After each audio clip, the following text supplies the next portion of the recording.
and sort of no break in between. First reader is Daniel Newell, and I've seen both of these readers read. They're remarkable, as I say, especially talented as writers of poetry and as readers of the work. Just remarkably talented in every way. Daniel Newell was an undergraduate student and graduate student in poetry writing at Missouri State. He was a graduate teaching assistant in the theater and dance department at Missouri State. He has been a reader in this series, and I vividly remember the reading he did in that series. He's been a reader in the Moon City reading series as well at Missouri State. He's published in the Moon City Review, also from Missouri State. Please welcome Daniel Newell.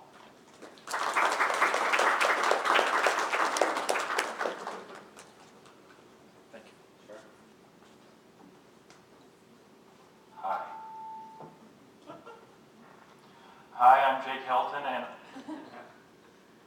let me start again. Hi, I'm Daniel, and I brought a few poems that I wrote beforehand. Anytime I get this large of a group together, I always think about playing an epic game of Duck, Duck, Goose, which we might save. I want to thank you guys for coming. This is a lot better off. This is a lot better than if you wouldn't have came. If no one would have come, then I would have just been reading to an empty room, which doesn't necessarily sound like a bad idea now. I want to thank Jake Helton for also coming. The last time I read at the, come on in. The last time I read for the Soul of the Poet series, the other reader did not show up, so thank you for being here, Jake. I ended up having to read for an hour, and I ended with like a lot of B-list stuff, and some poems that like, I'd be like, okay, I've already read this poem, but I haven't read this poem. So I'll go ahead and read the first poem. It's called Announcements, and that's spelled with a U at the beginning. Announcements. If everything goes right, no one notices.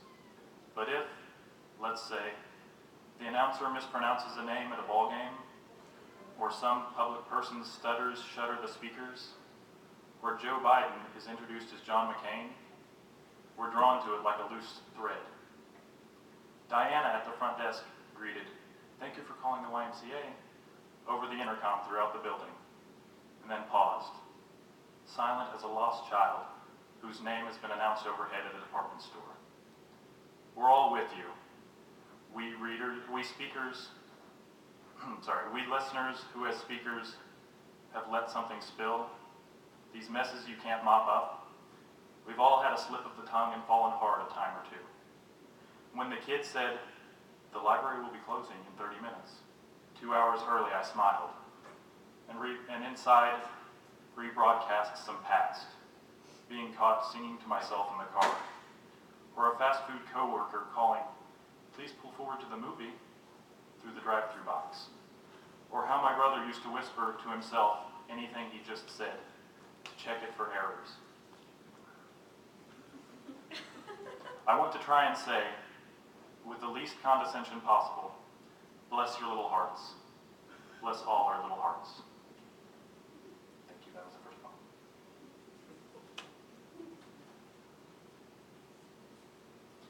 Let's see. Okay, we got some new. You guys can come on in, sit down. If you can't find a seat you like, we can try and do lapsies. Who's ready for lapsies? You? You're smiling. Right. I want to, just for 1 second, I want to let you guys know that the after party tonight is at the abandoned water park across the street. We're all getting our skateboards and we're riding them down. I don't have a skateboard. This next poem will be the last one I read for tonight, so I want to thank you guys for coming. What the word couplet might mean. Perhaps the spout on toddlers' sippy cups, or dangly fabric flapping from a cuff. A small coupe, bucket seats, hard top, 2-door, too fast and trendy for you to afford.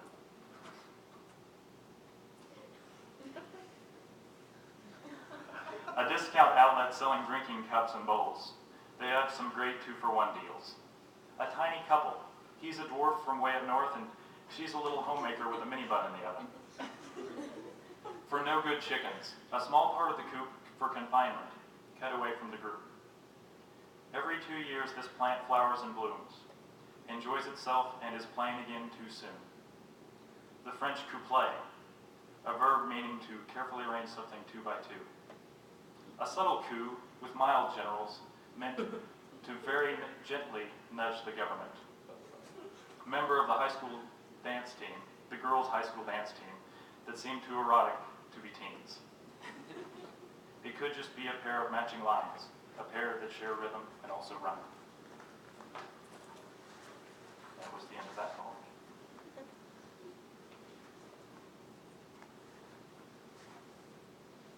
Thank you.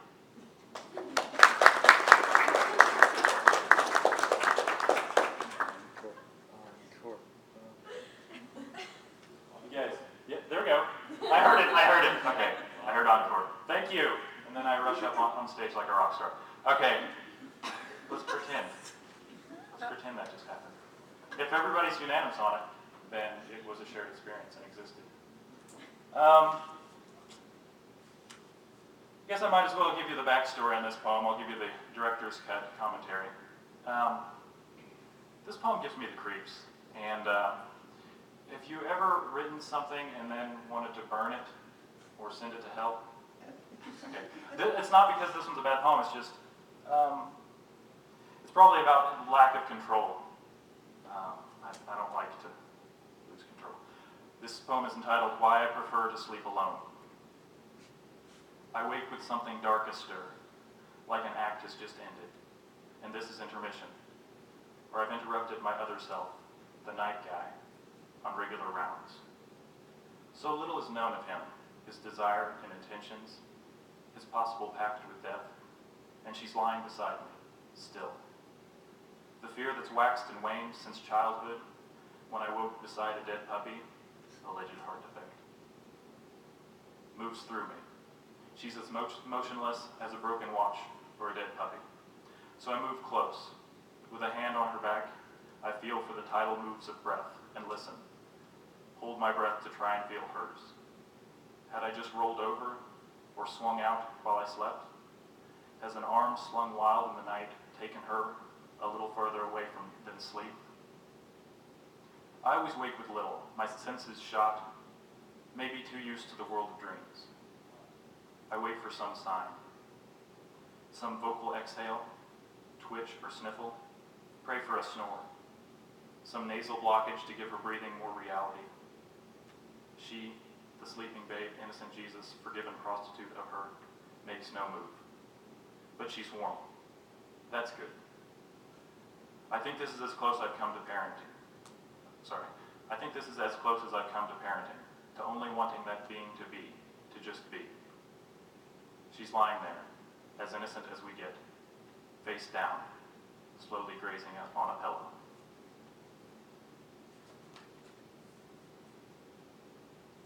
I think it was Miller Williams. Anybody who starts out a citation with, I think it was, it's like a catch-all. You can say, you can just rant off a list of expletives after that. I think Miller Williams said that poets are only famous among other poets. This next poem is entitled Kenyon and Hall, and it's about a couple who were two of our major poets from the 20th century, and this one too, 21st. And Jane Kenyon and Donald Hall. Jane Kenyon died in the mid-90s from leukemia, and so for the past over a decade, Donald Hall's poems have been, much of them have been eulogizing her. Kenyon and Hall. I'd never read much of Jane Kenyon before, and came to her late. Checked out her collected poems with Hall's White Apples this summer. Read them together, tending to read Kenyon slower, wanting her to last longer than her 47 years. It's the poetry of life in a farmhouse, looking out a kitchen window at light that passes through clouds and leaves, as he reads the newspaper like a map. His has become the poetry of loss, Over and over she dies in it, dying. Did she know how long he'd write her? I feel for him. I've always felt I'd be the last to go, have to clean up after, shut off all the lights in the place, drive home through dark. He sits, left alone, serving out the uncertain sentence of the one who lives, with as much of a ghost as anyone, the shape of her in all her clothes. Again, hears her whisper Perkins from an upper room. I finished his White Apples weeks before, but kept it until I'd read all of Kenyon. Not to reread it, but so I could return the two of you together.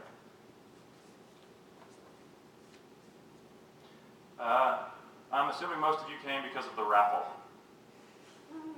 So I want to go ahead and announce the winner of the raffle, and that's whoever is sitting in 3 rows back on the right side, 4th seat in.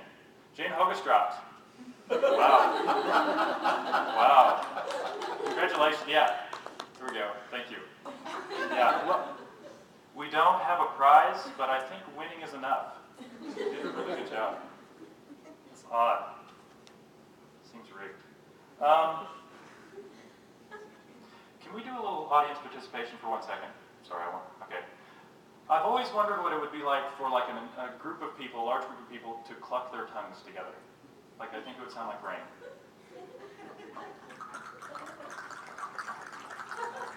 Yeah, it does. It's really nice. All right. This poem's entitled Beloved Unknown, and it's just kind of thanking people that I don't know. That's nice of me. You're welcome. Beloved Unknown. Every girl I've been taken with and didn't catch the name of, those whom distance kept perfect because closeness brings out flaws, the ones who stayed clear, kept clean of me since we never touched, never even spoke, maybe ones who didn't even look back when I did. Women with the potential that comes with the unknown, empty of detail and attachment, ready to be filled with anything. Any who could have been just a fresh blank anybody. The girls who now can never fail. The perfect one with whom I shared a subway car or glance, who got off at a different stop. The one who could have taught me the best ways to hurt. Thank you for turning to pay your tab. For pulling out the buffer of a cell phone. Beloved unknown. In some way, I'll never be true to anyone I'm with because you exist. Stay back. Keep your distance. Treasure it. Oh. That makes me sad in my heart space. All right. Okay. This next one's fine. Okay. Ready? This next poem is entitled, There's a Fire in the Building, Please Evacuate Promptly. That's not really fun. Yeah, she walked away. It's good. All right. This one's entitled Traveling Music. How impressionable we can be. Victims to the whims of the radio, to what comes in through the staticky soundtrack of our drives. Voices like internal monologues, as though my conscience wants me to switch to Geico, enjoy an high school Bud Light, become a big brother or big sister. But I've often asked for it, just for a voice to hear, while waiting in the tide of traffic. I've swept through stations, tuned in, and let the elixir flow in my ear. In ballads where there's so much love in the chorus, or in the refrain, or some hip-hop ego gets sprung from the speakers, or whispery acoustic music I've had to lean in to hear. Or breakup songs, the way people hammer out problems on the steering wheel, or some country crooner moaning out his loneliness, whether he's sincere or not, rolling through them like driving rain, or being entranced by arena rock, feeling the need for someone to scream at me the same repeated thing at a high frequency. And sometimes it's thrash metal, metronoming my head, nodding in steady agreement.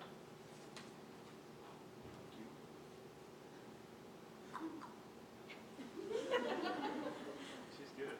I don't even know this person. I love you. All right. Reminder. Right after the reading, there will be a book signing. I will be signing books from 8:30 until whenever library staff ask me to please stop signing library books. I'm sorry, a little dry here. Sorry. Yep. Sometimes you buy the bottle of water and you're like, am I going to be this thirsty? Do I want the big one? Do I want the big?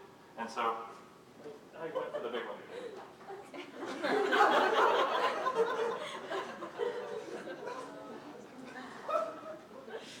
It's good. Please don't tell the colleague man.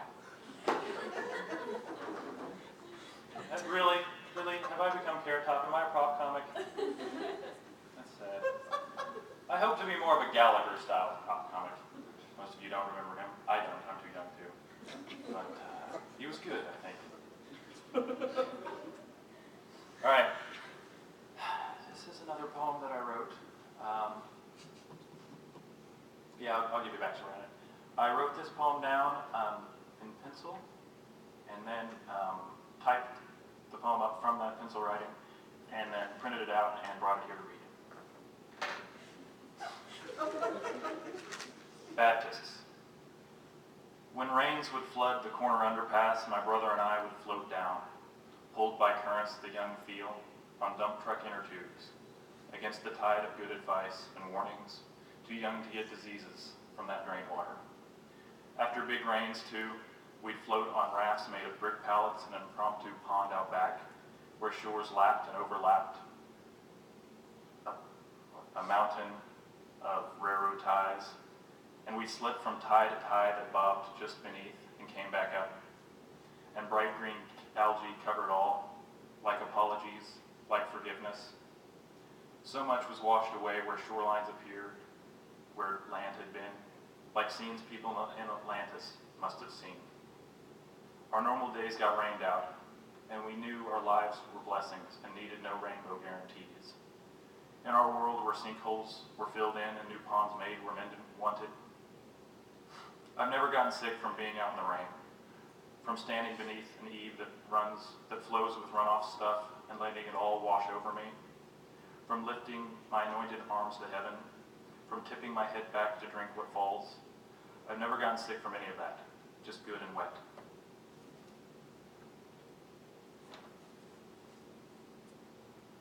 Okay, before I read this next one, does it seem like I'm like in between poems trying to practice like a stand-up routine? Yeah. Yeah.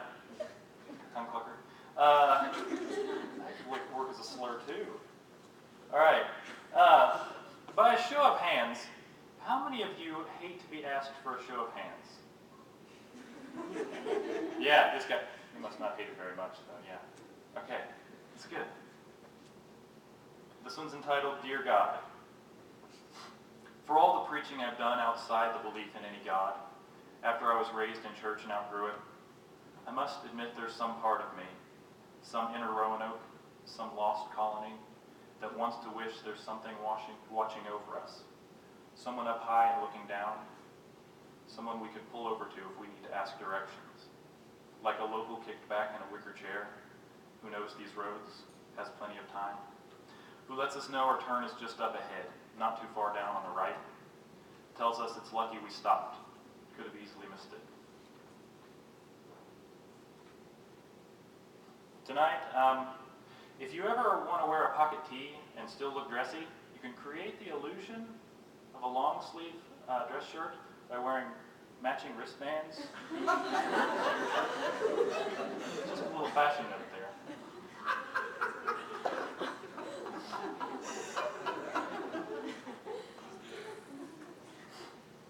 This one's entitled In Barnes & Noble. I had a friend of mine who told me, this isn't the poem yet, who said that this poem was a little pretentious, not like it's trying to be artsy. So I might read it with a southern drawl. No, I'm not going to read it in a southern drawl. No. In Barnes & Noble.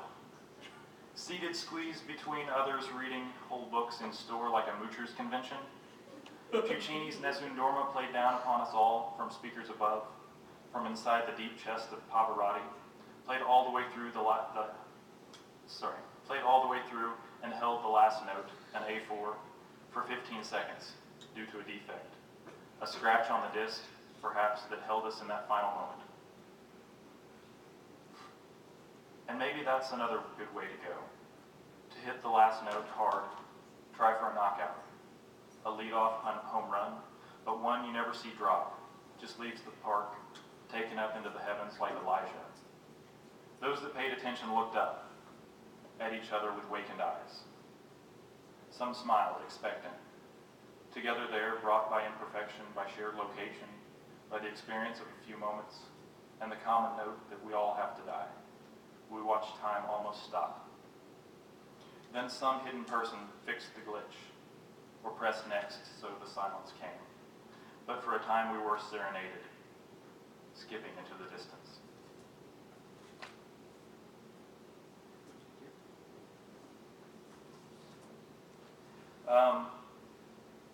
In early 2007, my mom had a couple of strokes that changed her life, and have limited her speech since. And this poem was written a couple months after that, when there were very few words she could get out. It's entitled My Mother's Mantra. I don't know. The words come hard, each sound on its own. I don't know. What two strokes left you with, I don't know. The struggled words get stuck in your mouth like peanut butter to the roof of it. They say you've got aphasia in reception and delivery, and coming and going now, I don't know. You can get a couple words out before you stop, look away, fall asleep, or get mad. Clench your teeth, ball a fist, and shake. Sometimes you cry. I've tried to give you words. The right ones, I don't know. Help you write them lefty on your marker board. You laugh sometimes. Maybe we could get a giant foam #1 finger for your limp hand. I don't know. You sound like Helen Keller, and I love your Elvis grin. You smile a lot. Writing that makes me feel like a young mother with a baby book, noting small details, local progress, watching how the world is made smaller when the child, as she grows, takes up more of it. What? Thank you. Here's another one, and it's about a year later. No. It's not about a year later. Trouble with words. Leaving you alone in the hospital overnight, on one of those few that I outlasted my sister. What enabled me to walk out, to feel the pull and turn from it, and perhaps be the last face you'd see? Knowing how you never left me while I was down, that you'd stayed to push my wheelchair out through the automatic doors. It was one of those moments the actual comes into focus in our world of fuzzy lenses. A life's worth of priorities I stepped toward, out your door, walked out into darkness to feel like I was the one left alone. How vulnerable we are, how weak, as if we're all shuffling around in backless hospital gowns. How open to attack, and never the ones we think of, prepare for, pray for. Always from places our lights don't shine, always. After months of listening to you stumble into sentences and stop, confused in the middle, like some poor person caught in the wrong restroom, I started having trouble with words. How the loss of a little blood to the brain took you partly away. How you're still you, but not as much. How it's like you're dying piece by piece. Or maybe you're more you now, more clear, more direct, basic, just the emotions. Or maybe this is where you've been headed all along. Maybe it makes sense that before you started using baby speak. Doing, going, for what are you doing? Where are you going? Maybe all of it, with the headaches, blockage in your carotids, all the pressure, with the loss of vision, we should have all seen it coming.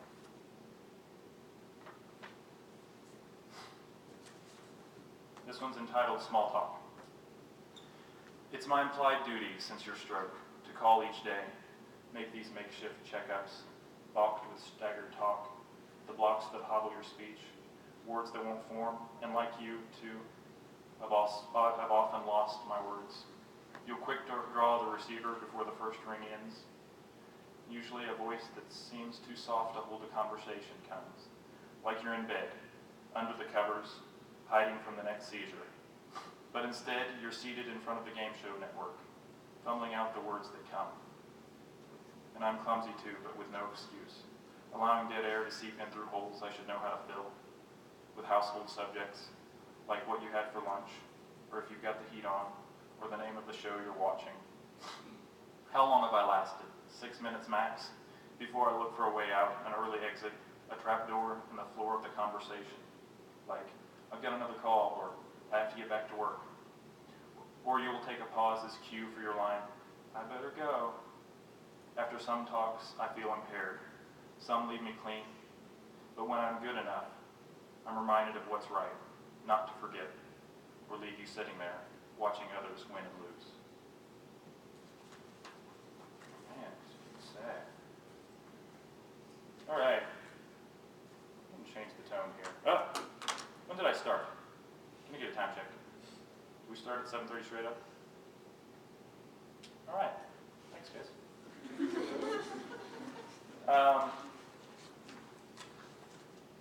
I like this poem. Not to say I haven't liked any of the other poems, but this is called Spring Dance Concert. It's about a dance concert I went to a couple years ago. Because I can't dance, I'm trying to translate the event, to spin the gold of it into words. The way they moved in unison and almost unison, repeated themselves loudly in the physical, spinning out from one another, slipping into the sidelight like water. I was reminded of the body's memory, how they're taking the same steps they've taken for months. They would rush apart and tide in like waves. It's easy to see this is where performance began, in how tribal this ceremony is. How it's all ritual courtship, it's all hip, it's all sex. When even the men weren't as clumsy as men. How it's a tableau of our physical history as humans, crawling, leaping, arching back to open the mind like a cellar door, to something stored, canned in mason jars into winter. The skirts and hair whipped round together, the brushes, the balance sweeps, the power. And of course I was crushing on one who looked like the lead dancer, with strong legs and command, whose moves were clear, but it wasn't just her. It was all of them, and their rippled reflections in the polished wood floor. And every dance I've ever watched, every timed jerk, every assault on the normal routines of the body, every spank, every bend, every fall. Anyway, I did what I could do. I tried to write it down, and it isn't even close to the same.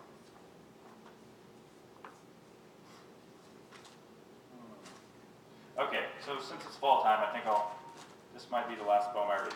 Might be. But it's a two-parter, so these might be the last two poems I read. Fall comes.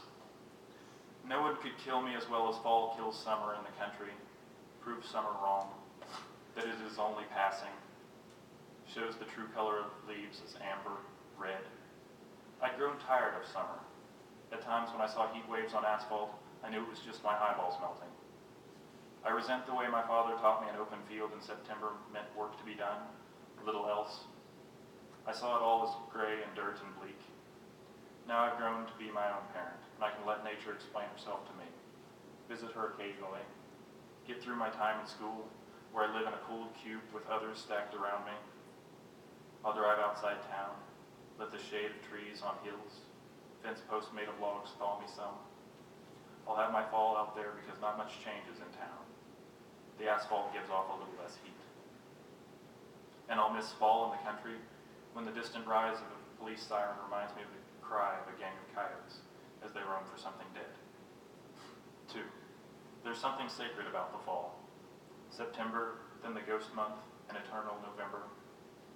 After summer's days stick to you like sweaty testes in your shorts, fall comes sweeping. Where I live, it comes with fields, walled and round bales.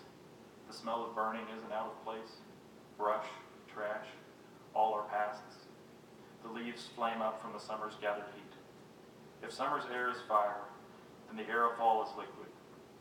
Fall is firewood chopped and stacked, a cord or more. Trucks pulling trailers made from old truck beds. Men cultivating facial hair. From the trees comes the last scattered litter of November. It is change. We will wash away.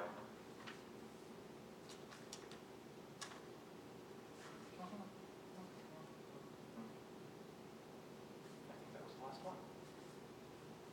Unless you guys want another one. Okay, fine. I think I kind of want another one. Okay, this is entitled The Dance Floor at the Bar. That summer I worked at Icon Nightclub, kept drinks out of the bathrooms away from minors, and watched people dance.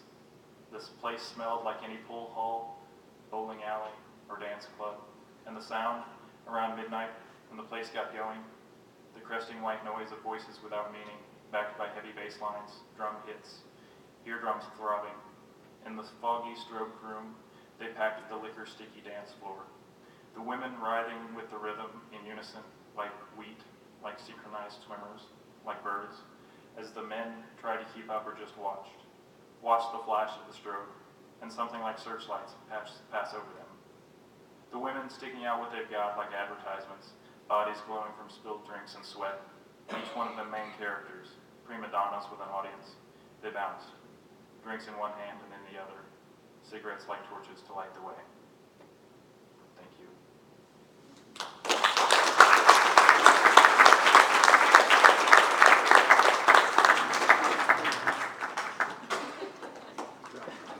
Thank you.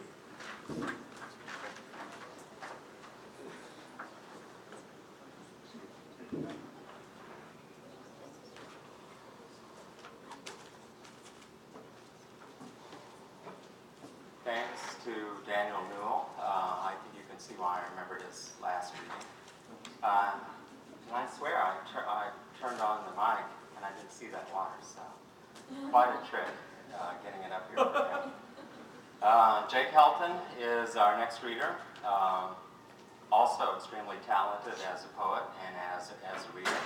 He was an undergraduate student at Missouri State in poetry writing and fiction writing. I had him in fiction writing class last spring. He could be reading his fiction, for sure. But it's poetry tonight. He's now an English graduate teaching assistant at Missouri State. He has read at the Moon City Reading Series last year, and his work has been published in the Moon City Review. Please welcome Jake Helton.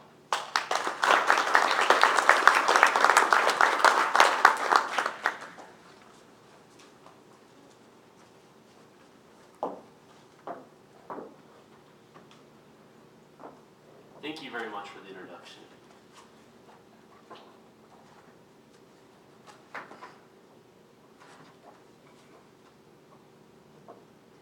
My first poem is called Kiss. I climbed into my mother's lap and kissed her the way Patrick Swayze kissed Demi Moore in Ghost. Not the iridescently illuminated goodbye forever peck, but the open mouth, hands in the clay, summer blockbuster tongue kiss. She stood so fast, her wingback slammed against the wall, and I spilled out into the hardwood. You surprised me, she said. I had no idea you were such a good French kisser. She explained how everything French is better, like the difference in French fries and home fries. But we don't eat French fries for breakfast, she said, and we don't tongue kiss our mothers. I was really hesitant on whether or not I should read that poem. Well, for lots of reasons, but mainly because of current events, but I decided to go with it anyway.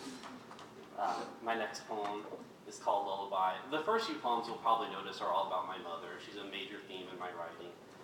So here she is again in a poem called Lullaby. My mother was a self-taught wino. She kept crooked notes for each bottle she studied. She'd write things like, audaciously acidic, crimson legs, truffles, with a question mark begging at the end. My mother even used to tuck me in with a sympathetic retelling of Elizabeth Bathory as she sucked the blood of some exotic grape. But I begged her to tell the one about the Chateau de la Fight Rothschild. She's always a lady, my mother said, but she's never afraid to show her age. By the time she got to the part about the valorous finish, I could never tell whether she was singing or slurring. My father kept a six-pack nestled into the lip of a spring that fed his favorite fishing hole. Whenever he discovered a missing Pabst from the plastic gaggle of aluminum cans, he pretended it swam away. My grandpa had a homemade vat of grain alcohol deep enough to drown a cat in, but as the level dropped in his firewater lake, he blamed the thirsty ghost of mittens. Mama's cellar was always locked, and she was never one to leave a bottle half drank, but the way she described the vanilla notes and the mouth-coating tannins was enough to make a young boy fist mold-covered grapes into his eager mouth or kiss his mother's blood-red lips goodnight. So I've already read 2 poems about kissing my mother. Why not make it 3 for 3? So, this is kind of a side note, but it was kind of funny. Recently, I had to pick what book I was going to do a speech for in one of my classes, and I just sort of picked from a list, and there was one title that I'd heard of before, and I'd never heard of the other books. And the title that I'd heard of before was Portnoy's Complaint by Philip Roth. So I said I would like to speak about that book, and my professor, he said, oh, that's interesting, just kind of, what do you like about the book? I'm like, oh, I just love it, it's just one of my favorite books. Little did I know, I read it and it all started to make sense. I guess I knew on some subconscious level. But this next poem is called White Kimono. My mother loosened her white kimono, and though the creek was up and we weren't leaving, poofed spun powder on her chest, tweezed invisible hairs, and doctored imaginary blemishes. Have you ever had an erection, she asked. I didn't think so. She said my stuff would stiffen. I envisioned my genitals composed of tectonic plates, like the Thing from Fantastic Four. I called them stiffies when I was a girl. She formed an O with her mouth and traced her lips in red. Poor red, my grandma called it. My mother curled her lashes before she glued them on her lids. She fluttered them like little wings to help them dry. It could happen at any moment, she said, at school or church or baseball practice. The instability of my condition reminded me of the Hulk because the Thing was stuck like that all the time, but my mother promised me it wouldn't last forever. Once it's stiff, it oozes semen, or a white goo, she explained. She drew 6 empty soup cans from her auburn curls, and I asked her what else she was hiding. It's near your time, and when it happens, I don't want you to be afraid. I was terrified. My mother was a self-proclaimed clairvoyant who predicted horrible things, like tractor accidents and the loss of almost all of my baby teeth. I started to have nightmares about semen. I'd be in the tub with my color change Captain Planet, when suddenly the water would cloud up and set up like cement, and before I could turn off the faucet, I'd drown. I sat in the staircase and sobbed, trying to call her out from under my father to save me from the semen that ran like a roaring creek through my dreams. I prayed that she'd slip out of bed and into her kimono and hold me through the long, rainy night. One night, I had a different dream. My mother powdering her breast with her kimono laid out at her feet. When I woke, she was kneeling next to me with a change of pajamas. The semen was sticky, but harmless, like warm Elmer's glue. She kissed my cheek. I came as soon as I could, she said. Then she rose to change my sheets in her white kimono. I always feel a little dirty after I read that poem, like I need to go shower or something. This next poem is also about my mother, but it sort of shows a transition into the next sort of sequence of poems I'm going to read that are about work. It might help to have a little bit of backstory. This poem's set in our place of work. We have a family business and it's a furniture store. And my mom sort of has high opinions of herself about her role as the resident designer. So this poem is sort of about her. It's called Toit de Joie. When the tit job with legs sashayed into my mother's office and asked to speak with the designer, my mother turned on her natural rouge and said, "Oh ma'am, I haven't earned my degrees, but pitch perfect, like the great actress that she might have been." Then, as the lady clawed for my mother's business card in her handbag, she said, "Well, everyone who matters thinks you're fabulous." But the diamond she wore on her chest to hide the cheap implant scars new money couldn't erase said, "I have to have you."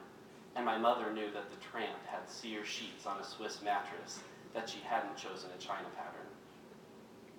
I asked my mother about her design ideas for the new client, but she said, "Never call anyone a client who matches her eyeshadow to her sweater."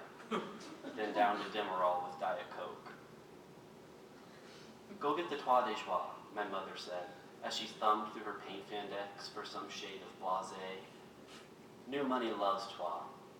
I asked my mother if new money appreciated the peasant scenes more than most, because it reminded them of their roots. But she said, their love of Trois is just a byproduct of their love for butchering the French language. So as Lady Marmalade gabbed into her celly, you simply must visit the Ozarks. It's positively major. They even batter fry their lobster. You should see the toile my designer's using. I thanked God that my mother left her handgun at home in her boudoir.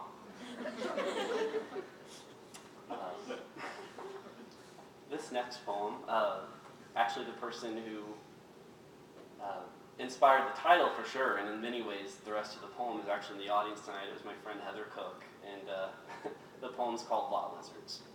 Not to imply that Heather's a lot lizard in any way. For those of you who don't know, a lot lizard is, apparently a lot of you already know, but it's a term for a prostitute that sort of hangs around truck stops. So here are the lot lizards. She had this face that was all angles, like a potato peeled with a steak knife. Her only hint of softness was inside her mouth. Past her dry, cracked lips, I could see her inflamed gums, red and puffy. There was not a tooth in her head, unless she was the type to have an unborn tumor twin growing inside of her nasal cavity. You know, the kind they show on 60 Minutes, the ones with hair and fingernails, and sometimes teeth, I suppose. Yeah, she looked the type. Her hair was like a bucket of KFC, fried, greasy, unnatural.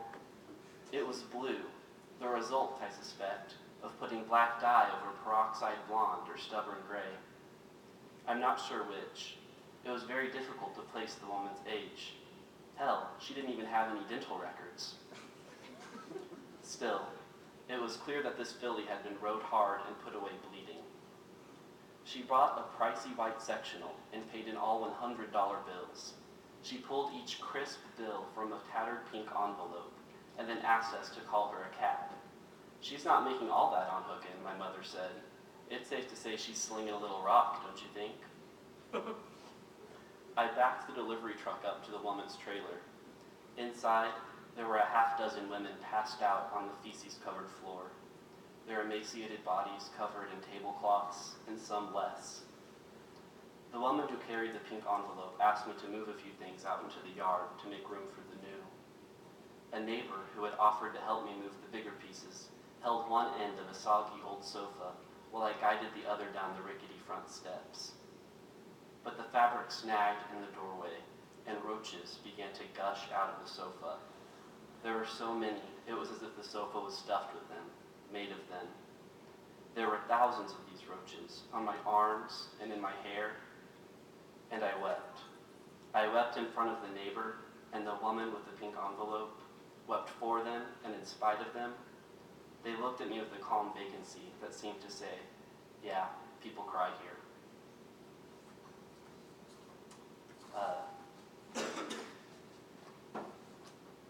My next poem also is centered around the furniture store. It's called Touch.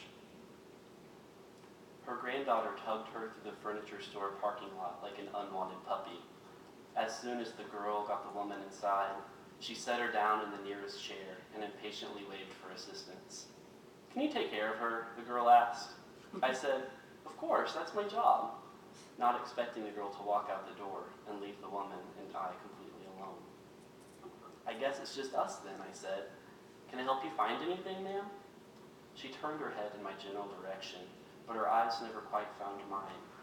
Everything, she said. I'm blind. I let out a nervous laugh before I asked, so how would you like to do this? She told me her knees weren't very good, so first I would have to lift her out of the chair from under her arms. I remember her frame feeling as light and fragile as balsa, and I held her close to me because I knew if she fell on the concrete floor that her body would splinter like a cheap model airplane. I told her the brand names and read her the price tags. She held on to me with one arm and felt the length of each footboard as we made our way to the end of the room. Can I feel the fourth one again? She asked. This time she put both hands on the wood. She ran her fingers with the grain, against the grain, and rubbed at a small knot with her thumb. Oak, she said. I answered, yes it is. She said, I wasn't talking, I was telling. I wasn't asking, I was telling, rather. Then she touched her way to the sales counter. These next little series of poems, I think you could call my old man poems, but I think my dad would be a little hesitant to call them that because he's featured in a few of them. But nevertheless, I consider them my grumpy old man poems. And the first one is called Stag-Handled Beauty. I got my first pocket blade at 7, half the age father was when he fell off a wagon and onto the stag-handled beauty that carved the scar above his Adam's apple and gave that gravelly Keith Whitley croon to his voice. He'd ask, "How are you getting along with my knife, boy?" and check the steel for fingerprints, oil the springs and joints, get her sharp as hell, and return the knife so cherry no one would guess it spent an hour in my father's throat or a week in a first grader's pocket. In middle school, the unofficial currency of cool was knives and other contraband. Davy had a wallet-sized picture of a naked lady spread eagle on a firebird, but I would never swap the stag-handled beauty, my father's hex, my talisman, more potent than any buckeye or home-hacked foot of a cottontail. Years later, I moved to a city school for better learning, a school with rules against knives. "How does a boy peel an apple?" my father asked. I said, "You don't." This next poem, my friend Morgan's in the audience tonight, and she reads and edits all of my work, and she begged me not to read this poem, so I feel like I need to sort of put that disclaimer out there before I read it, so you can separate her from this one for now. It's called Feast. I'm suddenly remembering why she told me not to read it. When the studs got hard, my grandpa told me to Red Rider them in the pecker. "That's its pecker," I hollered. The skinned snake that slithered down from the thick leather tube sock horrified me. Sure, I thought, horses are different than people. Their heads are oblong and they have hooves instead of feet, but that pecker looked diseased. "What's wrong with it?" I asked. "That," Grandpa said, "is an uncut beast." He told me that we were all born that way, even Jesus. 8 days after Christmas, Jesus got cut. "It's a holiday down at the lodge," my grandpa said. "They call it the Feast of the Circumcision." But I said too much. Grandpa was always saying too much. I fired once, but the BB bounced off the leather tube sock with no effect. "Aim below the foreskin," my grandpa said. Foreskin. I rolled the word across my tongue, trying to recall where I'd heard it before. Then I remembered my mother explaining an empty envelope in my baby book to some visiting relatives. She said, "I turned my back for a second and he just swallowed it."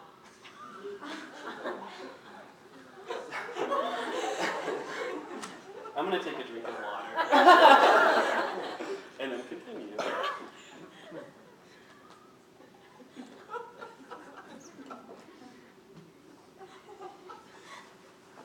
This next one is called Family Beef.